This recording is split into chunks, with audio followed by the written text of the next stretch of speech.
राजनीतिक दल गाड़ी इंगेज कर चुके हैं, लेकिन फिर भी इसी मैदान में तेजस्वी जी भी आए थे और नीतीश बाबू का तो टांटा फेल हो गया, चूँकि उनका कैंडिडेट 6 नंबर पर है। आज उपेंद्र जी की सभा हुई है, ये बेलसंड की सभा। देखिए, इसमें त्रिशंकु विधानसभा बनेगा और त्रिशंकु विधानसभा बनेगा तो उसमें हम लोगों जैसे छोटे दल के लोग जो जीत के जाएंगे उसकी तो महत्वपूर्ण भूमिका होगी। किंग मेकर के रूप में तो रहबे करेंगे। कुछ भी हो सकता है बिहार में। अभी बात कहता हूँ कि ठीक है, संविधान में लिखा हुआ है कि कहीं का आदमी कहीं लड़ेगा, लेकिन संविधान में ये कहाँ लिखा है कि बेलसन का आदमी बेलसन में न लड़ेगा? ये तो कोई बता दे। हमने यह संकल्प लिया है कि जो छवि आदरणीय श्री जौहर साहब का रहा है, रघुवंश बाबू का रहा है, जिनका लेबुल हम पर लगा रहा है, मैं भ्रष्टाचार का दाग लगा करके उन महान आत्मा को कलंकित नहीं करूंगा कि कल मुझे कोई कहे कि ये रघुवंश सिंह का चेला जॉर्ज फर्नांडिस का चेला भरट गया, घूस लेने लगा, फंड बेचने लगा, आंगनबाड़ी से कमाने लगा, डीलर से कमाने लगा। टोटल जनता। मैं यह कह रहा हूँ कि समांगी का रिश्ता है। राजद के प्रखंड अध्यक्ष को धमकी दिया गया, राजद का उम्मीदवार नहीं आता है और ललकारता मैं हूं गुरिंदा को। राजद के कार्यकर्ताओं को बॉडीगार्ड से मारा गया यादव समाज का। पार्टियां तो बनेंगी, टूटेंगी, लोग इधर से आएंगे उधर जाएंगे, लेकिन ये समांगी खत्म नहीं होना चाहिए बेलसंड का। ये मैं हाथ जोड़ जोड़ करके कह रहा हूँ। सब भाई है मेरा, यादव भी भाई है, वैश्य भी भाई है, इसलिए समांगी का रिश्ता लोग निभा रहे हैं और मैं भी निभाऊंगा।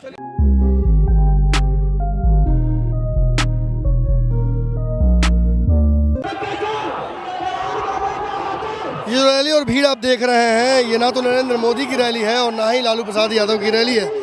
जहाँ मुख्य लड़ाई कही जा रही है कि राजद और कहीं ना कहीं एनडीए के बीच है, वहीं बीच में लड़ाई को और इंटरेस्टिंग कर दिया है रालोसपा ने। रालोसपा शिवहर से जिस प्रत्याशी को चुनकर लाई है वो बेलसन से ठाकुर धर्मेंद्र हैं, जो कि अभी चुनावी सभा में थे। खुद उपेंद्र कुशवाहा यहाँ मौजूद थे, लगातार लोगों को संबोधन कर रहे थे। इस दौरान बार बार ये बात सुनने को मिली कि बाहरी वर्सेस भीतरी ये क्या लड़ाई है, किस तरफ ये लड़ाई मुड़ रही है। सीधे ठाकुर धर्मेंद्र जी से बात करेंगे, जानने का प्रयास करेंगे। सर, पहले तो बहुत बहुत स्वागत है आपका। आपने एक बड़ी चुनावी सभा यहाँ आयोजित की। ना तो ये लालू प्रसाद यादव की रैली थी, ना नरेंद्र मोदी की रैली थी, लेकिन भीड़ तो आपने जुटा लिया था। देखिए, जुटाते हम नहीं हैं। मेरा नॉमिनेशन हुआ था पिछले दिनों इसी बेलसंड में। उस दिन तो उपेंद्र कुशवाहा जी भी नहीं आए थे, कोई नेता नहीं आए थे। मेरे जैसा अदना एक आदमी नामांकन देने आया और 30,000 से ज़्यादा लोग बेलसंड के धरती पर थे। तो आज तो उससे भी ज़्यादा लोग रहते, लेकिन लोगों को असुविधा हुई कि गाड़ी घोड़ा की अभी कमी है। सभी राजनीतिक दल गाड़ी इंगेज कर चुके हैं, लेकिन फिर भी इसी मैदान में तेजस्वी जी भी आए थे और नीतीश बाबू का तो टांटा फेल हो गया, चूँकि उनका कैंडिडेट 6 नंबर पर है। आज उपेंद्र जी की सभा हुई है, ये बेलसंड की सभा है। आर्टी पार्टी की कोई बात नहीं है, ये भाईबंदी है। नारा लगा है कि पटाखा कहाँ छूटेगा, बेलसन पर कोई कब्जा करेगा वो छोड़ेगा, कि बेलसन आज़ाद होगा इसका छूटेगा। पूरे बिहार में मुख्य जो लड़ाई है वो कहीं ना कहीं आरजेडी और एनडीए में है। यहाँ आप कह रहे हैं कि कोई लड़ाई ही नहीं है एनडीए से, सीधा आरजेडी से लड़ाई है।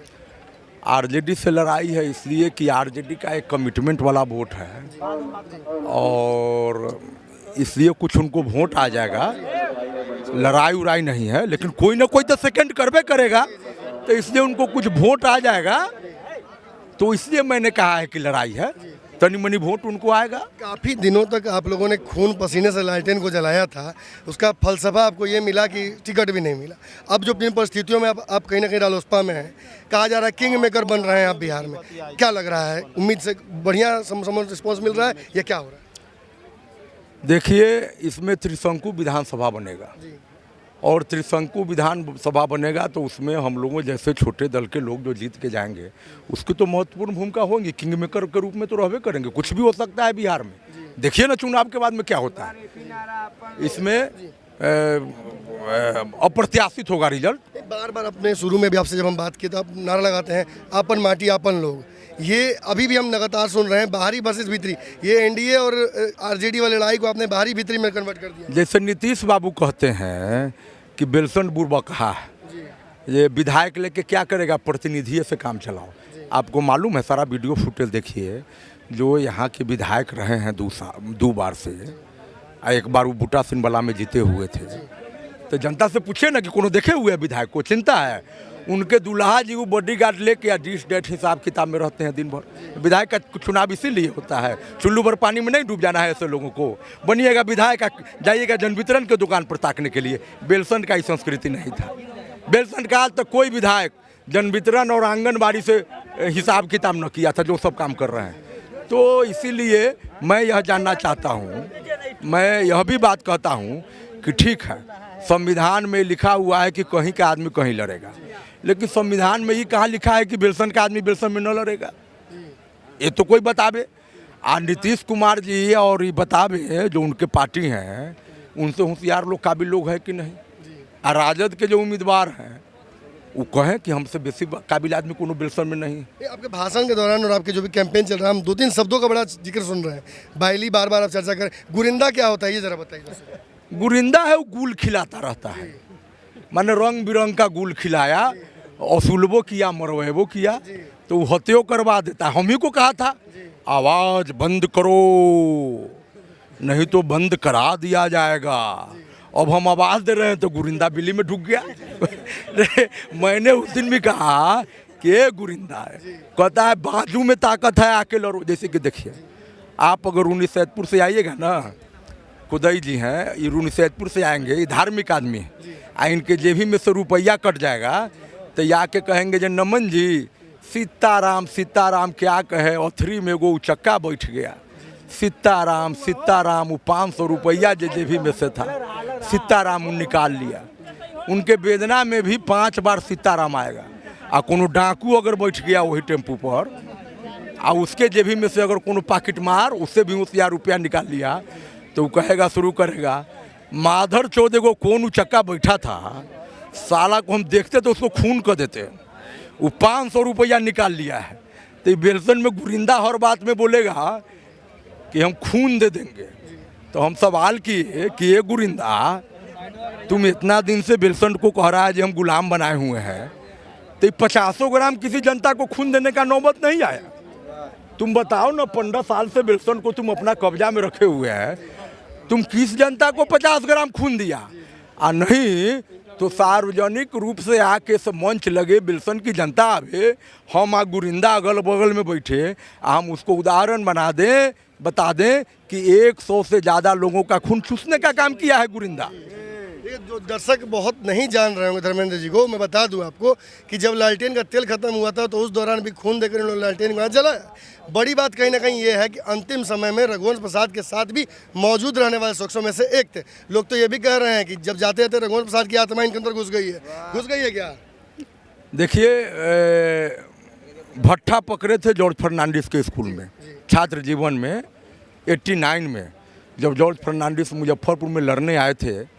मैं छात्र नेता था, छात्र जनता दल का जिलाध्यक्ष था, और मैं नुक्कड़ सभा में कुछ बातें कही थी। और उसके बाद में जॉर्ज साहब ने हमारे क्षमता को देखा, और अभी आदरणीय उपेंद्र जी ने जिस बात की जिक्र किया कि जॉर्ज साहब एक साये की तरह रह के पार्टी संगठन में राष्ट्रीय स्तर पर हमको पहुंचाने का काम किया। और वो बोलते थे कि इसका भविष्य अच्छा है, one day he will be a great leader, वो लोगों को बोलते थे।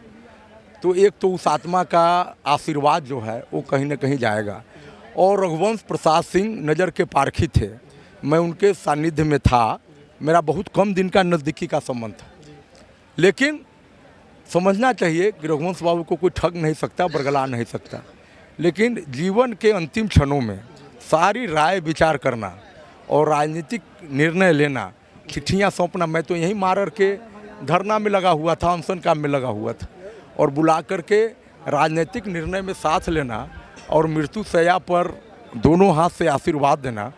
तो मैं आत्मा आया नहीं आया उस पर कुछ नहीं कहूँगा, लेकिन हमने यह संकल्प लिया है कि जो छवि आदरणीय श्री जॉर्ज साहब का रहा है, रघुवंश बाबू का रहा है, जिनका लेबुल हम पर लगा रहा है, मैं भ्रष्टाचार का दाग लगा करके उन महान आत्मा को कलंकित नहीं करूंगा कि कल मुझे कोई कहे कि ये रघुवंश सिंह का चेला, जॉर्ज फर्नांडिस का चेला भ्रष्ट गया, घूस लेने लगा, फंड बेचने लगा, आंगनबाड़ी से कमाने लगा, डीलर से कमाने लगा। प्रारंभिक जो सर्वे हुए थे उसमें आप यहाँ से जी बस प्रारंभिक सर्वे में आप यहाँ से राजद के कैंडिडेट थे, अंतिम समय में क्या हो गया? क्या रघुवंश बाबू की वजह से आपका टिकट कट गया, क्या हो गया?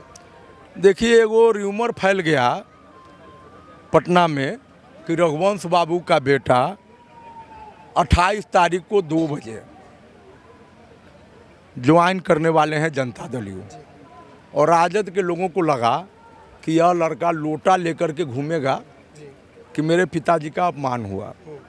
उस आनंद फानन में आनंद मोहन जी की धर्मपत्नी और उनके लड़के को राजद ज्वाइन करा लिया गया। जब राजद ज्वाइन करा लिया तो मैं 30 तारीख को, मैं उसी दिन नेता प्रतिपक्ष से समय मांगा तो मैं 30 तारीख को गया और सादा लेटर पैड लेके गया था। राजद छोड़ने का मेरा कोई इरादा नहीं था। तेजस्वी जी ने कहा कि आप निर्णय को स्वीकार कर लीजिए, शिवहर चेतन आनंद लड़ेगा और एक ही राजपूत लड़ेगा। आप अगर धैर्य के साथ रह गए तो आप में क्षमता है, हम लोग आपको खोना नहीं चाहते। आप लोकसभा में हमारे बड़े अच्छे कैंडिडेट हो सकते हैं। मैंने लोगों से राय किया और स्थिति यह थी कि उसी समय राय विचार तो कम करके गए थे। मैंने कहा कि देखिए, मैं विधायक नहीं बनूं, अनर्थ नहीं होगा, लेकिन आप जातीय गणना के हिसाब से किसको कैंडिडेट बनाना चाहते हैं ये तो हमको बता दीजिए। क्या हमको उतना भी जानने का हक नहीं है? तो जो उम्मीदवार दिए हैं उसके नाम का उन्होंने कहा कि आपको मैं पर्सनली बता दूं कि हम उस उम्मीदवार को उम्मीद देने जा रहे हैं। मैंने कहा कि यह अनर्थ हो जाएगा। मेरा विधायक होना कोई ज़रूरी नहीं, लेकिन सदन में बेलसंड की आवाज़ बंद रहे, इसको मैं और मेरे जैसा नौजवान बेलसंड का कबूल नहीं करेगा। वह व्यक्ति नया नहीं है, पुराना है। बाबा से लेके पोता तक को चचा कहता है। संयमित लोग हैं, खैनी भी मांग के खाते हैं। इसके अलावे एक चौकीदार पर भी नियंत्रण नहीं है। सत्ता इस ढंग से नहीं चलती। 3 लाख लोगों का प्रतिनिधित्व विधायक करता है। मैं तो जन अदालत में बार बार चिल्ला रहा हूँ, गला बच गया, कि विधायक का काम तो ऐसा है कि वह आपका आवाज़ है। और जान लीजिए, मैं तो बहुत बात को इसलिए नहीं बोलता कि लोग कहेंगे कि तरह तरह के सब जवाब दिखा रहे हैं। हमारी योजना तो यह है कि हमारे जनता को ब्लॉक और अंचल का चक्कर नहीं लगाना पड़े। ब्लॉक के ठीक बगल में विधायक का कार्यालय हो। अगर जनता को कोई काम है तो वह कॉलर पकड़ करके मुझे खोजे। जातीय हो, आवासीय हो या छोटा मोटा जो भी काम ब्लॉक और अंचल का होता है, बेलसंड के मेरे मालिक विधायक के कार्यालय में अपने आवेदन को आकर के दे देंगे। जवाबदेही हमारी होगी कि उस काम को करा करके और उस जनता को भेजना, क्योंकि जनतंत्र, इसमें प्रतिनिधि को जनता के साथ रहना है, लेकिन घूसखोर प्रतिनिधि तंत्र के साथ हो जाते हैं। कहीं ना कहीं पहले रघुवंश बाबू, फिर आप भी पार्टी से बाहर होना पड़ा आपको। अब बदली परिस्थितियों में तेजस्वी जी का एक बयान भी आ गया, बाबू साहब वाला जो बयान आपने सुना ही होगा। क्या लगता है, मतलब पूरी तरह से कंपनसेट कर रहे हैं या ओवर कंपनसेट कर रहे हैं? देखिए, क्या कहते हैं नहीं कहते हैं उस पर तो हम नहीं जानते हैं। अब वो क्या बयान आया है, उस बयान को भी हम नहीं सुने। एक राजपूत को टिकट देके क्या हो जाएगा बाहर से बुला कर देने पर? आपने झूठा ढोया है ना अच्छे खासे समय। अरे वो तो कोखनी है, कोखनी चल जाएंगे, उसका नहीं चिंता करें। हम तो यही बतवा न कहे थे। हमने कहा था, उन्होंने मुझे कहा कि आपको जब जिला अध्यक्ष बनाए थे तो आपने मुझे कहा था कि आप मेरे रघुवंश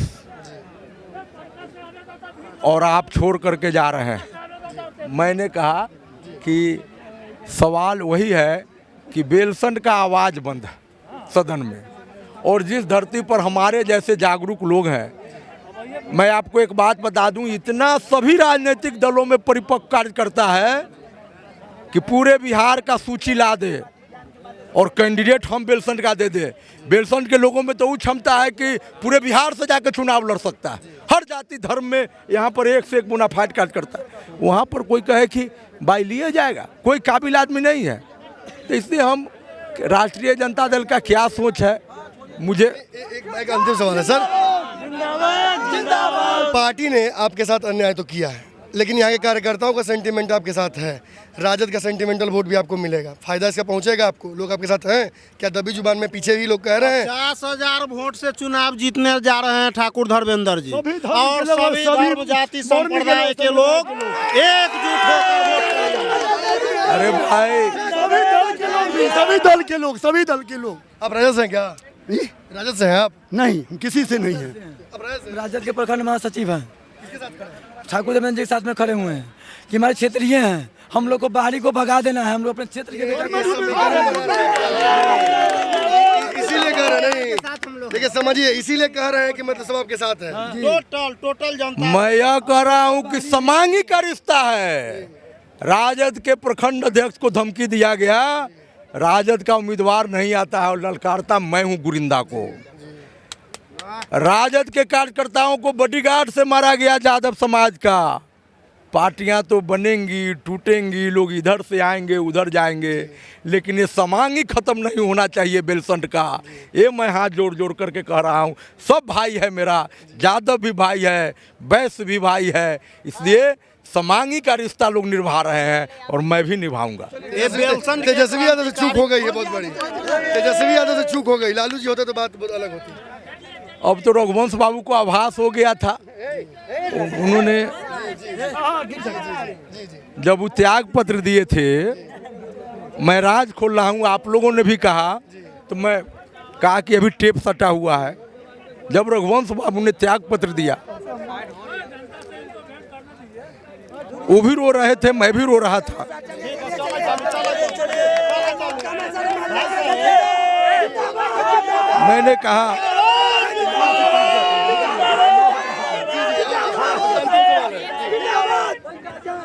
मैंने कहा कि आप जब छोड़ दिए राजद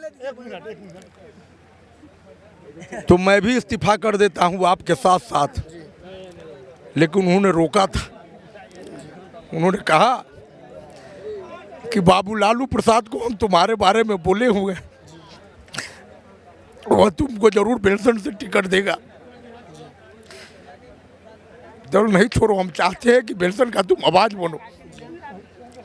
हमको भरोसा है कि बाबू लालू प्रसाद जरूर टिकट देगा। उनका आदेश था, राजद तो मैं उसी दिन छोड़ देता, लेकिन उन्होंने मुझे रोका कि संबंध का निर्वाह होगा।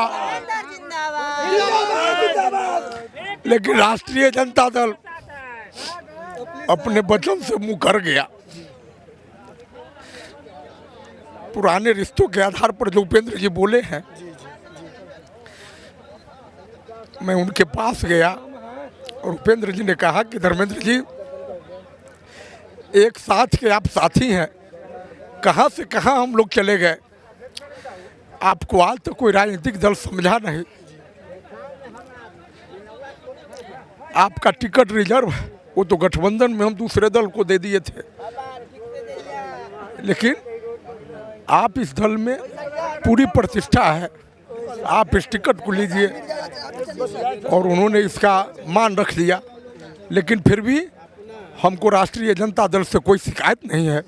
राष्ट्रीय जनता दल ने बड़ी सम्मानित करने का काम किया, हम उसके लिए उनके आभारी हैं। इसीलिए मैंने त्याग पत्र में भी यह लिखा, और जब पार्टी छोड़ करके शिवौर में आए, मेरे नॉमिनेशन में राष्ट्रीय जनता दल के सभी स्थानीय कार्यकर्ता आए थे आशीर्वाद देने, नेता, सारा पूरा कमेटी, सब लोगों ने कहा कि हम लोग दल छोड़ देंगे।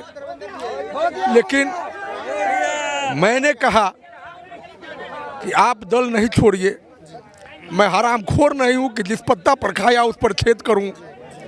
राष्ट्रीय जनता दल ने जिलाध्यक्ष बना करके, और त्याग पत्र के दिन वह दल कह रहा है कि आप लोकसभा के हमारे अच्छे उम्मीदवार हो सकते, उस दल से हम गिरभांस किस बात का रखें। उस दल से हमको कोई गिला शिकवा नहीं है, उस दल को मेरी शुभकामना है। और पार्टी के जो साथी जहां हैं, जिस पद पर हैं, आप उस पद पर रहिए। हमको राष्ट्रीय जनता दल को नुकसान करने का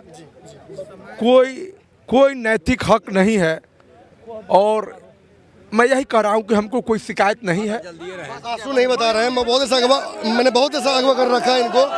इनको बहुत ऐसे अगवा कर रखा है हमने, इसलिए अब छोड़ेंगे इन्हें और आगे बढ़ेंगे। मैं आपको बता दूं कि मुंह से बोल नहीं रहे हैं, जुबान जो है वो लड़खड़ा नहीं रही है। जब पूछा जा रहा है कि तेजस्वी यादव ने धोखा दिया तो बोल नहीं पा रहे हैं, लेकिन जो आंसुओं की धार है वो अलग कहानी बता रही है, वो अलग कहानी बयां कर रही है। वो बता रही है कि छल तो हुआ है, धोखा तो हुआ है। शिवहर की धरती पर बेलसंड के इतने दिन तक झंडा ढोने के बाद, रघुवंश जी के साथ खड़े रहने के बाद, आज जो आंसुओं की धार थी वो साफ स्पष्ट कर रही थी। इशारा स्पष्ट है, अगर आप समझ सकते तो समझ लीजिए।